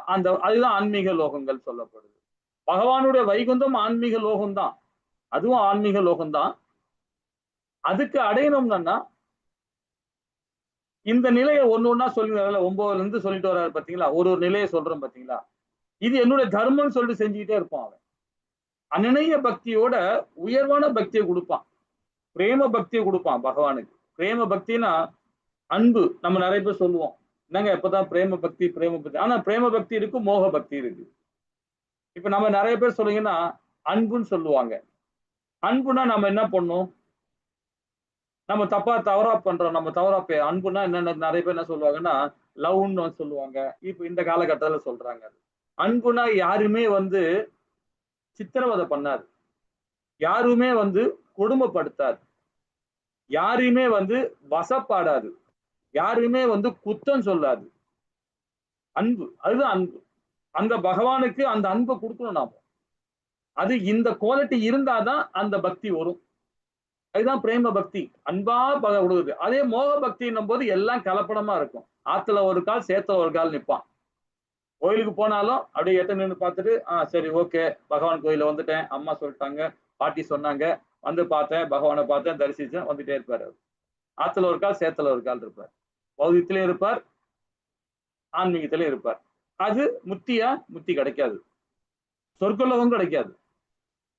அவனா அது உணர்ந்து செயல்படணும். இப்ப இந்த ஸ்லோகத்துல ஒன்னொன்னு சொல்றாருன்னா அதை உள்வாங்கி நாம அதை பயிற்சி பண்ணணும். அதுதான் சொல்றாரு, இந்த யோக பயிற்சி நிலை பெற்ற பிறகு ஓம் எனும் புனித பிராணத்தை உச்சரித்து அப்படின்றார். இப்ப சொன்னது 12 பதங்களையும் நாம அந்த நிலையில நம்ம கொண்டு வரணும். அப்ப பரமபுருஷ பகவானை எண்ணிக்கொண்டு உடலை விடுவோர் நிச்சயமாக ஆன்மீக கிரகங்களை அடைவான்றார். அப்ப யோகம்னா என்னது முதல்ல இல்லைங்களா? இப்போ நடப்பு நிலைமை அப்படின்னு நம்ம ஒண்ணு சொல்றாங்க. நடப்பு நிலைமைன்னு சொல்றது அது பௌதீகம் இல்லைங்களா? அப்ப பௌதீகம் சொல்லும் போது அப்புறம் நான் அப்படின்னு சொல்லும் போது பாத்தீங்கன்னா என்ன ஆகும், பகவானை உணர முடியாது. நடப்பு நிலை என்ன? இப்போ நம்ம இருக்கிற நிலைமை பாத்தீங்கன்னா சாதாரணமா பௌதீகத்துல பந்தப்பட்ட வாழ்க்கையை வாழ்ந்துட்டு இருக்கோம் இல்லைங்களா? இஸ் ஈக்வல் டு நான். அப்ப நாம என்ன கிடைக்கும், பகவான முக்தி கிடைக்காது, பகவானை உணர முடியாது, நம்ம உத்தம கதி அடைய முடியாது, உத்தம நிலை அடைய முடியாது இல்லைங்களா? அப்போ அதே இந்த நடப்பு நிலையை மாற்றி பகவான உணர்வோட நம்ம செயல்படும் போது அப்ப நான் பகவான் உணர்வு அப்படின்னும் போது பகவானுடைய முக்திக்கான காரியத்தை நம்ம பிடிக்கணும். பிரம்ம நிலையை உணர ஆரம்பிச்சிடும். குறைஞ்சது ஒரு கனிஷ்டக அதிகாரியோட நிலையை நாம ஃபாலோ பண்ண ஆரம்பிச்சிருவோம் பகவானோட உணர்வு வரும்போது இல்லைங்களா? அப்போ எல்லா யோகிகளும் பொதுவாக பரிந்துரைக்கப்படுவது மரண காலத்தில் பகவானை நினைப்பதுதான். மரண காலத்துல பகவானை நினைக்கிறோம். எல்லா வேதங்களும் சொல்லப்பட்டது இதே. இப்ப நீங்க எல்லாருமே நினைச்சு பாருங்க, உள்ளது உள்ளபடி சொல்லுங்க. ஸ்ரீமத் பகவத்கீதை படிச்சதுனாலதான் எனக்கு இது தெரிஞ்சது, இதுக்கு முன்னாடி எனக்கு இது கண்டிப்பா தெரியாது. மரண நேரத்துல பகவான் நாமத்தை சொல்லணும், பகவான் நினைக்கணும் அப்படின்னு இந்த பகவத்கீதை படிச்சப்பதான் எனக்கு தெரிஞ்சது அப்படின்னு யாராவது சொல்ல முடியுமா? இல்ல இதுக்கு முன்னாடி எனக்கு தெரியும் அப்படின்னு யாராவது சொல்ல முடியுமா? நான் கேட்ட கேள்வி பதில். எனக்கு இப்ப பகவத்கீதை ஹரே கிருஷ்ண பிரபு. ஹரே கிருஷ்ண. ஹரே கிருஷ்ண பிரபுஜி. ஹரே கிருஷ்ண பிரபுஜி. இது வந்த பிறகுதான் எல்லாமே தெரிஞ்சது பிரபு. அறிவோல். சோ அப்போ நம்ம கீதையில எவ்வளவு அழகா நம்மள எவ்வளவு மேன்மைப்படுத்திருக்காரு பகவான். இன்னும் பாருங்க, இப்ப நம்ம இருக்கிறது 2வது லெவல் தான் வந்திருக்கோம். இன்னும் 3வது லெவல் போகும்போது பாருங்க இன்னும் நிறைய ஞானத்தை கொடுப்பார் பகவான். இதே கீதைய இன்னும் நாம பிரிச்சு மேய போறோம். அந்த அளவுக்கு உள்ள இருக்கு ஜூஸ். இப்ப நாம எல்லாமே ஒரு லெமனை சும்மா பிழிஞ்சு போடி குடிக்கிறோம், அவ்வளவுதான். இன்னும் இதுக்கு மேல இருக்கு, வித்தெல்லாம் இருக்கு உள்ள, இது உள்ளார அவ்வளவு சாராம்சம் கொடுக்குறாரு பகவான். அப்போ எல்லா யோகிகளுக்கும் பொதுவாக பரிந்துரைக்கப்படுது மரண காலத்தில் பகவானை நினைப்பது இல்லைங்களா? அப்போ வாழ்முறை, அதாவது என்ன சொல்றாருன்னா வாழ்முறை விளக்கம் கொடுக்கிறாரு பாருங்க. புலன் கிளர்ச்சின்னா புலன் வந்து பாத்தீங்கன்னா கண்ணால பாக்குறது பகவானையும் பார்க்கும், அதே மாதிரி ஒரு அழகான பெண்ணையும் பார்க்கும், இன்னும் கொஞ்சம் வர்ணிக்க பண்ணா அழகான ஒரு தோட்டத்தையும் பார்க்கும். கண்ணுன்னா அதான் எல்லாத்தையும் பார்க்கதான் செய்யும். அது பார்க்கறத வச்சுதான் நமக்கு வந்து நம்மளுடைய மனம் வந்து மாறுறதுக்கு எல்லாமே இருக்கு இல்லைங்களா? எல்லாம் டிவில ஒரு ப்ரோக்ராம் போறாங்க, ஒரு சீரியல் போடுறாங்கன்னா அதை உள் வாங்குறோம். அப்ப பாத்தீங்கன்னா புத்தியும் வேலை செய்யும், எல்லா புலனும் வேலை செய்ய ஆரம்பிச்சிடும் டிவி சீரியல்ல பாத்தீங்கன்னா. அதே வந்து ஆன்மீகத்துல ஈடுபாடு நீங்க பண்ணும்போது பாத்தீங்கன்னா அதுவும் இயலாகும். அப்போ புத்தி வந்து நல்ல விஷயத்துல அது திங்க் பண்ண ஆரம்பிச்சிடும், செயல்பட ஆரம்பிச்சிடும் இல்லைங்களா? அப்போ அந்த புலன் கிளர்ச்சி ஈடுபடாம நம்ம பார்த்துக்கணும், புலனை கண்ட்ரோல் பண்ணணும். அப்பதான் ஒரு யோகி ஆக முடியும். மனம் முழுவதுமாக பரமாத்மா ஆழ்ந்திருந்தல். இப்ப மனது நம்ம இன்னும் சொல்லிட்டோம் இல்லைங்களா? 8ல சொன்னார் பகவான், 8, 9ல சொன்னார். மனது இதே அத்தியாயத்துல மனதை கண்ட்ரோல் பண்ணோம்னா பகவானுடைய ரூபம், அவருடைய வைபம், அதே மாதிரி பாத்தீங்கன்னா அவருடைய குணம், அந்த மாதிரி நம்ம பண்ணும்போது பகவான் அந்த மனதையும் புத்தி எல்லாத்தையும் கண்ட்ரோல் பண்ணி வச்சிருக்கோம் நம்ம இல்லைங்களா? அதே மாதிரி உயிர் மூச்சு தலை உச்சியில் நிறுத்தி அப்படின்னு சொல்றோம். இப்ப இந்த படத்துல பாக்குறீங்க பாத்தீங்களா? இந்த படத்துல பாக்குறீங்க ஒரு கர்ம யோகி இந்த மாதிரி தவம் பண்ணிருக்காரு. இந்த மாதிரி தவம் நம்மள இருக்க முடியுமா? யோசனை பண்ணி பாருங்க. கண்டிப்பா முடியாது. ஒரு 1/2 மணி நேரம் உட்காந்தாவே இடுப்புலாம் வலிக்க ஆரம்பிச்சிடும் நமக்கு. ஆனா இவர் எந்த மாதிரி காலை வச்சுட்டு இருக்காரு, இந்த காலத்துக்கு அங்க வச்சுக்கிறாரு, அந்த காலத்துக்கு இங்க வச்சுக்கிறாரு, கையை தூக்கி இங்க வச்சிருக்காரு, இடுப்பெல்லாம் ஒண்ணுமே காணும், ஒரு எலும்பு தோலியமா தான் இருக்கிறார். அது மேல பாத்தீங்கன்னா அவரோட தாடி எல்லாம் பாத்தீங்க எங்கெல்லாம் கிடக்கு, நகெல்லாம் பெருசா வளர்ந்துருக்கு. பக்கத்துல இந்த இடத்துல பாருங்க ஒரு மிருகம் வேற வந்து போயிட்டு இருக்கு, பாம்பு இந்த பக்கத்துல இருக்கு, இவ்வளவோ இருக்கு. ஆனா அவருடைய தலையில இருந்து ஒண்ணு வெள்ளையா போகுது, அது என்னன்னு யாராவது சொல்ல முடியுமா? அதுதான் உயிர் மூச்சு தலை உச்சியில் நிறுத்தி. இது என்னன்னு தெரியுமா? இந்த படத்துல இந்த மாதிரி படத்துல கொடுப்பாங்க. இது ஞானிகள் செயல். இது உயிர் மூச்சு தலை உச்சியில் நிறுத்தி இந்த சக்கராச வந்து நம்ம சகஸ்ரநாம சக்கரம் தானே பிரபுஜி? என்ன மாதாஜி, அது அந்த மாதிரி எடுத்துக்கலாம். அதாவது பாத்தீங்கன்னா பெண்மைகளுக்கு வந்து இந்த மாதிரி தவங்கள் பண்ண முடியாது. இது வந்து மாதாஜிகள் பண்ண முடியாது, பிரபுஜிகள் மாத்த தான் பண்ண முடியும். ஏன்னா அவங்களுடைய இந்திரியம், அவங்களுடைய உயிர் அணுக்கள், இந்த இத வந்து பாத்தீங்கன்னா ஆமா இந்த சக்கராஸ் வழியா அப்படியே மேல போகும். அந்த இந்திரியம் வந்து இந்த சக்கராஸ் வழியா மேல அப்படியே போகும். இது வந்து யாரு பண்ண முடியும்னு பாத்தீங்கன்னா நம்மள மாதிரி நம்மள மாதிரி உள்ள பக்தர்கள் பண்ணவே முடியாது. ஒரு கிரகஸ்தனா இருக்கும், பண்ணவே முடியாது. பிரம்மச்சரிகள் யோகிகள் தான் பண்ண முடியும். ஆமா, பிரம்மச்சரியம் இருந்து சன்னியாசி எடுத்துக்கிட்டு போறான் பாருங்க, அவன் தான் இதெல்லாம் கண்ட்ரோல் பண்ணி இந்த மாதிரி இந்திரியத்தை மேல அனுப்பணும். அதான் உயிர் மூச்சு உச்சி தலையை நிறுத்தி அது வெளியே அனுப்பணும். இது நம்மளால பண்ண முடியுமா பாருங்க, கொஞ்சம் கடினம் இல்லைங்களா? சரி, அதுதான் நம்மளுடைய பகவான் சைத்தன்ய ரொம்ப அழகா சொல்றாரு. என்ன சொல்றாரு பாத்தீங்கன்னா, இதெல்லாம் கடினம், இதெல்லாம் அந்த காலத்துல சத்தியுகத்துல பண்ணது, திராத யுகத்துல பண்ணது இல்லைங்களா? அந்த மாதிரி யுகத்துல பண்ண முடியும், இந்த மாதிரி கலிகாலத்துல பண்ணவே முடியாது, ரொம்ப கடினம் அது. அப்போ ஓம் என்னும் ஆனத்தை உச்சரித்து பரமபுருஷ பகவானை எண்ணிக்கொண்டு இது வழிமுறையில இது விளக்கம் கொடுக்குறாங்க இல்லைங்களா? ஹரே கிருஷ்ணா. இவன் 14 இருந்து 16 பகவான் கிருஷ்ணன் பக்தி மூலமாக நினைவு கொள்ளுதல் தூய பக்தி தொண்டு ரொம்ப அழகா கொடுக்கிறார். ஏன்னா 12வது பாகத்துல நம்ம படிக்க போறோம், இதை பத்தி இன்னும் விரிவா படிப்போம். ஆனா இதுல வந்து ஒரு கண்ணோட்டம் கொடுக்கிறார், ரொம்ப அழகா அற்புதமா கொடுக்கிறார். 14ல இருந்து 16வது பதம் இந்த 3 பதத்துல கொடுக்க போறார். என்ன கொடுக்கிறாரு பாப்போமா? ஹரே கிருஷ்ணா மாதாஜி. 14வது பதம். ஹரே கிருஷ்ணா பிரபு. ஹரே கிருஷ்ணா. பதம் 14. அனன்யசேதா சததம் யோமாம் ஸ்மரதி நித்யஷ தஸ்யாஹம் சுலப பார்த்த நித்ய யுக்தஸ்ய யோகினஹ. ஹரே கிருஷ்ணா. ஹரே கிருஷ்ணா மாதாஜி. ஹரே கிருஷ்ணா. இந்த இடத்துல பாத்தீங்கன்னா என்ன சொல்றாருன்னா, தாவின் மகனே, எடாத மனதுடன் என்னை எப்பொழுதுமே நினைப்பவன் சுலபமாக என்னை அடைகிறான், ஏனெனில் அவன் பக்தி தொண்டில் ஈடுபட்டுள்ளான் அப்படின்றார். இப்ப 12ல சொல்றார். 12வது அத்தியாயத்துல பகவான் வந்து 8ல இருந்து 12வது பதம் வரைக்கும் அதான் கொடுக்கிறார். 6 விதமான பக்தியை கொடுக்கிறார். அந்த 6 விதமான பக்தியை சொல்லும் போது 8வது ஸ்லோகத்துக்கு சொல்றதுக்கு முன்னாடி 1ல இருந்து 7வது பதம் வரைக்கும் ரொம்ப அழகா விளக்கம் கொடுக்கிறார். அதே அத்தியாயத்துல 12வது அத்தியாயத்துல பக்தி யோகத்துல கடைசி அத்தியாயம். அங்க கொடுக்குறாரு, ரொம்ப அற்புதமா கொடுக்குறாரு. ஒரு இது எப்படி இங்க 8ல சொல்றாரு, 8வது தேதி சொல்றாரோ அதே மாதிரி அங்கேயும் சொல்றாரு. சொல்லிட்டு தான் ஒரு பக்தியை உணர முடியும்னு சொல்லுவாரு. இந்த பக்தியை கொடுக்க முடியலையா, அதை கொடு, சாதனா பக்தியை கொடுன்றார். கலங்கமற்ற பக்தியை கொடுக்க முடியல, சாதனா பக்தி. சாதனா பக்தியை கொடுக்க முடியல, பரவாயில்ல, நிஷ்காம கர்மயோகம் பண்ணு. நிஷ்காம கர்மயோகம் பண்ணல, சகாம கர்மயோகம், இப்படி ஒரு பக்தியா கொடுத்துட்டு வர்றாரு. 6 பக்தியை சரி பண்றாரு, சொல்லி பண்றாரு. கடைசி பக்தி என்ன தெரியுங்களா? எல்லா செயலுமே பகவானுக்கு துறக்கிறது. நிஷ்காம கர்மயோகம் அதான் சொல்லுது. நிஷ்காம கர்மயோகமே அதான் சொல்லுது, 3 படிச்ச மாதிரி. ஆனா எல்லா சாதாரணமே நம்ம இது பண்ணிடலாம். எல்லா செயலுமே உட்காரும் போது கிருஷ்ணா அஸ்து, அவ்வளவுதான், முடிஞ்சு போச்சு. பகவானுக்கு ஒப்படைச்சிடும். உட்காரும் போது, எழுந்துக்கும் போதும் சரி, நடக்கும் போதும், பேசும் போதும் சரி, பகவானுக்கு எல்லாமே அப்படின்னு சொல்லிட்டா போதும். அப்ப அந்த நிலையில நம்ம இருந்துகிட்டே இருக்கணும், இல்லைங்களா? அதுதான் பகவான் சொல்றாரு, விடாத மனதுடன் எப்பொழுதுமே என்னை எப்பொழுதுமே நினைப்பவன் சுலபமாக என்னை அடைகிறான்றார்.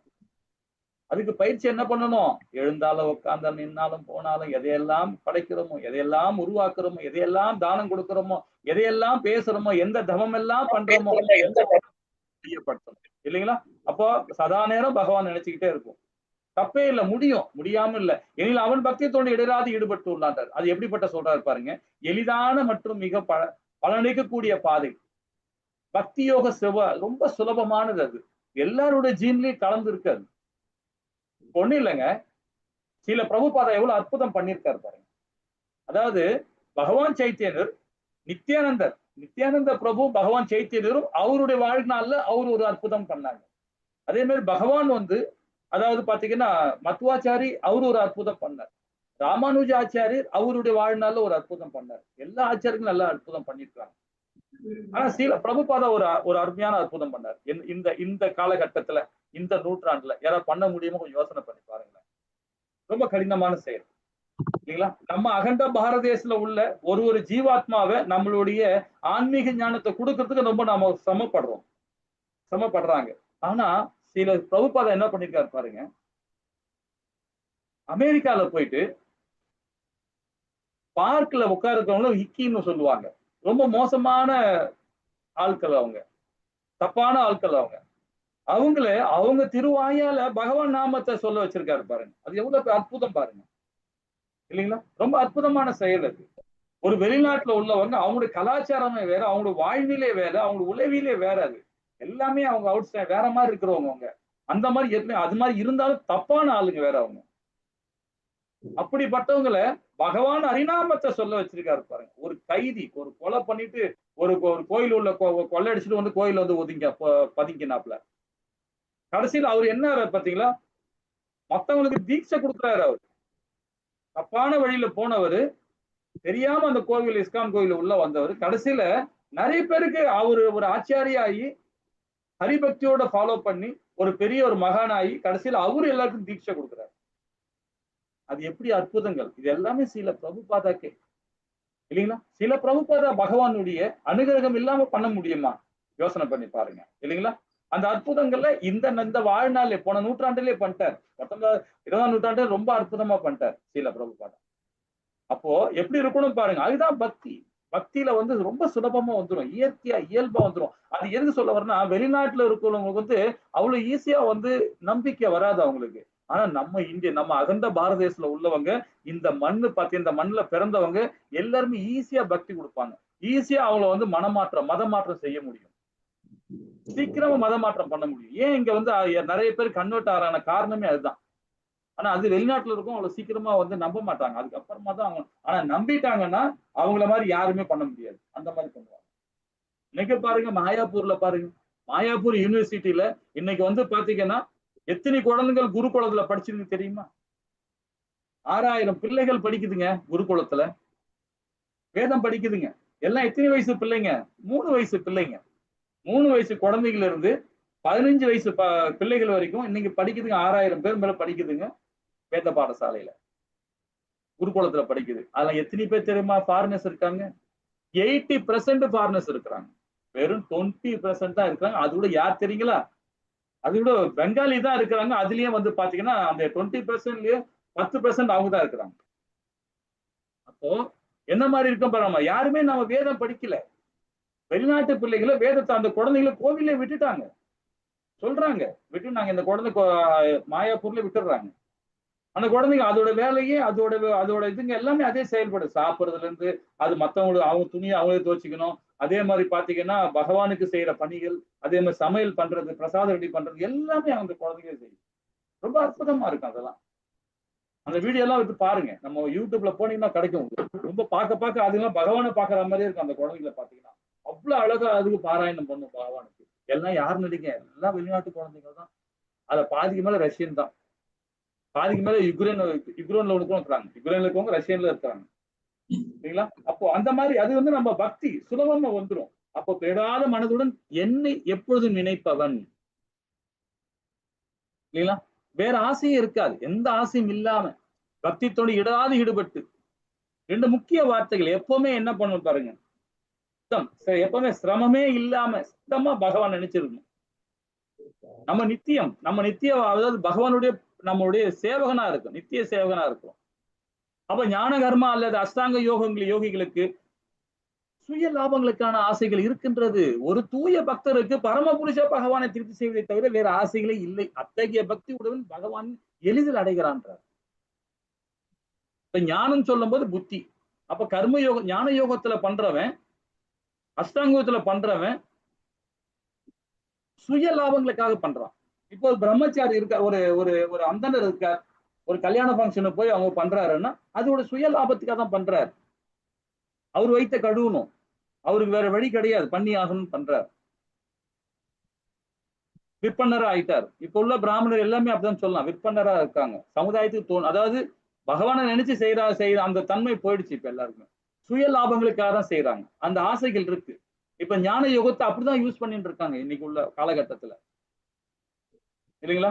அப்போ ஆசைகள் இருக்கிறது. தூய பக்தருக்கு புருஷ பகவானை திருப்தி செய்வதை தவிர வேற ஆசைகள் இல்லை. யாருக்கு?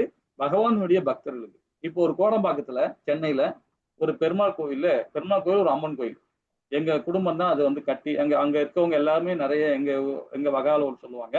சோ அந்த இடத்துல வந்து அது கோவில் கட்டியிருக்கோம். ஸ்டேஷனை விட்டு பார்த்தா தெரியும், ஒரு கிருஷ்ணன் கோவில். கும்பாபிஷேகம் இப்பதான் பண்ணோம். அந்த கோவில்ல பாத்தீங்கன்னா, அதாவது அம்மன் கோவில்ல வரவங்க வந்து சிவனடியார்கள், சிவனோட வழிபாடு பண்றவங்க. இதுல வந்து பெருமாள் வழிபாடு பண்றவங்க, கிருஷ்ண வழிபாடு பண்றவங்க. இந்த ரெண்டுத்துக்கும் யோமகுண்டம் வச்சிருக்கிறாங்க. இவங்க வந்து பாத்தீங்கன்னா 1.5 லட்சம் கேட்கறாங்க. யாருங்க?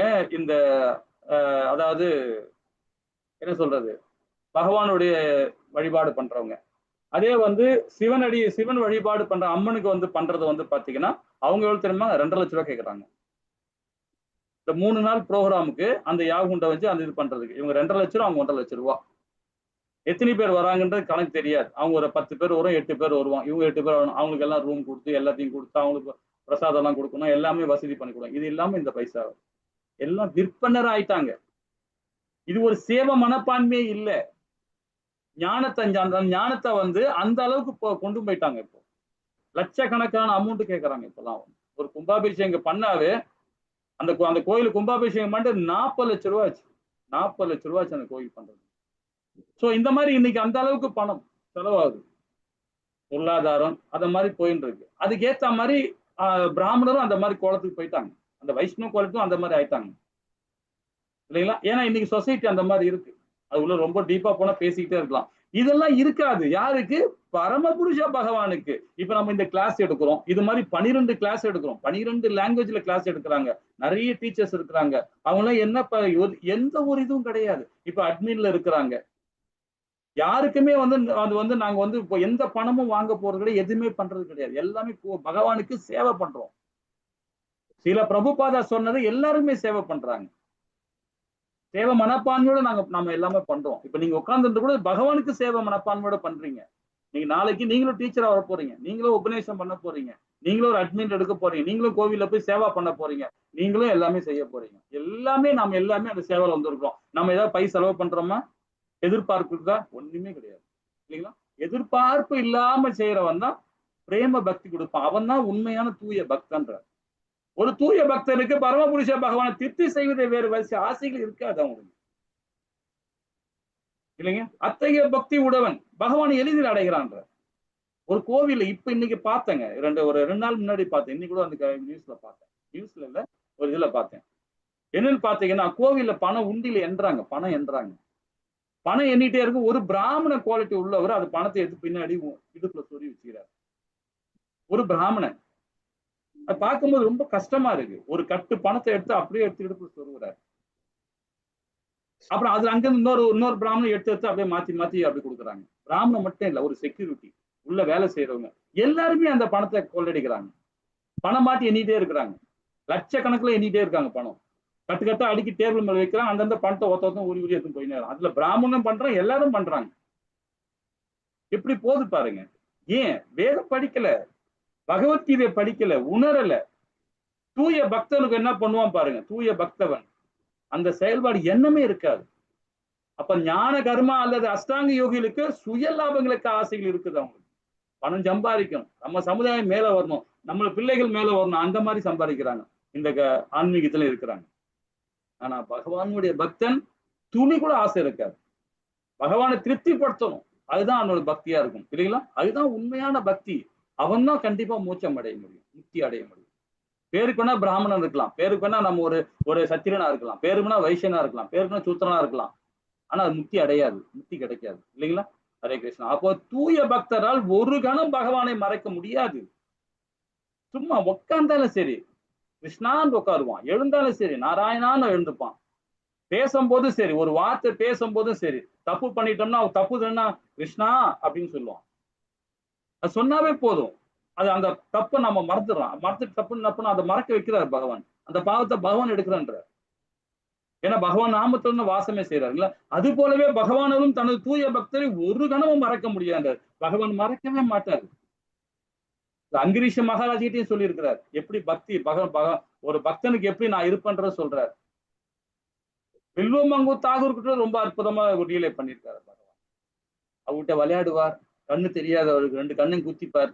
குத்திக்கிட்டு அவருக்கு என்னென்னமோ செஞ்சுட்டு இருப்பார் பகவானுக்கு. பகவான் என்ன பண்ணுவார், அவர்கிட்ட விளையாடுவார். ரொம்ப அற்புதமா விளையாட்டு, ரொம்ப லீலையில ரொம்ப அற்புதமா இருக்காங்க. அது மாதிரி நம்ம பகவான் நம்மள ஒரு கணமும் நம்ம மறக்க மாட்டார், விடவே மாட்டார் நம்மள இல்லைங்களா? அப்போ ஒரு தூய பக்தரால் ஒரு கணம் பகவானை மறக்க முடியாது. அது போலவே பகவானாலும் தனது தூய பக்தரை ஒரு கணமும் மறக்க முடியாது இல்லைங்களா? ஹரே கிருஷ்ணா. 15வது பதம் என்ன சொல்றது பாப்போமா? ஹரே கிருஷ்ணா பிரபுஜி. ஹரே கிருஷ்ணா. ஹரே கிருஷ்ணா பிரபுஜி. நான் ஒண்ணு சொல்றேன் பிரபுஜி. சொல்லுங்க மாதாஜி. பிரபுஜி, ஒரு தடவை தாமோதர அஷ்டகத்துக்கு இஸ்கான் பிரபுஜியோ அல்லது சுவாமிஜியோ பொருளுரை கொடுத்தாங்க. அவங்க சொன்னது, பௌதிக உலகில் உயிருள்ளவை உயிரற்றவை உண்டு, ஆன்மீக உலகில் ஜடப்பொருள் கிடையாது. ஆன்மீகமும் பௌதிகமும் கலந்து இந்த பூமி. இறைவனுக்கு எல்லாமே நிரந்தரம், எப்போதும் ஆனந்தம். கோபர்களை தோளில் தூக்கி கொண்டு பிருந்தாவனம் செல்வதில் விருப்பம். மோட்சம் வேண்டாம், உங்கள் பால லீலைகள் என் கண்களில் தெரிந்தால் போதும். பகவான் கார்மேக வண்ணனின் நீல நிறத்தால் தான் வானும் கடலும் நீல நிறமாக தோன்றுகிறது. இதழ் சிவப்பு நிறம், சுருண்ட முடி, கன்னத்தில் முத்தமிட்டு கொண்டிருக்கும். காமமும் சினமும் நம் எதிரிகள். காமம் தீராத ஆசை. தீயில் திரவியங்களை அவிசாக போட்டால் எவ்வளவு போட்டாலும் அது ஏற்பது போல் ஆசை. அதுக்கப்புறம் குபேரன் பையங்களை பத்தி சொல்றாரு பிரபு. ஹரே கிருஷ்ணா. ஹரே கிருஷ்ணா மாதாஜி. ஹரிபோல் மாதாஜி, ஹரிபோல். சரி, இவங்க அடுத்த லெவலுக்கு வந்துட்டாங்க. ஹரே கிருஷ்ணா. ஹரே கிருஷ்ணா. பிரபுஜி எல்லாம் வந்துட்டாங்க. சரி, நாம கிளாஸ் இதோட நிறுத்திப்போம். 15வது ஸ்லோகம் நாம அடுத்த வாரம் திங்கட்கிழமை மணிக்கு படிப்போம். ஏன்னா இதுல 2 ஸ்டோரி இருக்கு, ரொம்ப அற்புதமான ஸ்டோரி அது. ஏன்னா ரொம்ப பெரிய ஸ்டோரி, ரொம்ப நல்லா இருக்கு. இந்த இனி வர ஸ்லோகத்துக்கு உள்ள ஸ்டோரி அது. நம்ம அடுத்த வாரம் பார்ப்போம். ஓகேங்களா? வாஞ்சகல்பத்தராய கிருபசிந்தேவ சேவனான பாவனீய வைஷ்ணவி நமோ நமः. ஜெய் ஸ்ரீ கிருஷ்ண சைத்தன்ய பிரபு நித்யானந்த ஸ்ரீ அத்வைத கதாதார சிவாசாதி கௌர பக்த விருந்துக்கு. ஹரே கிருஷ்ண கிருஷ்ண கிருஷ்ண ஹரே ஹரே, ஹரே ராம ஹரே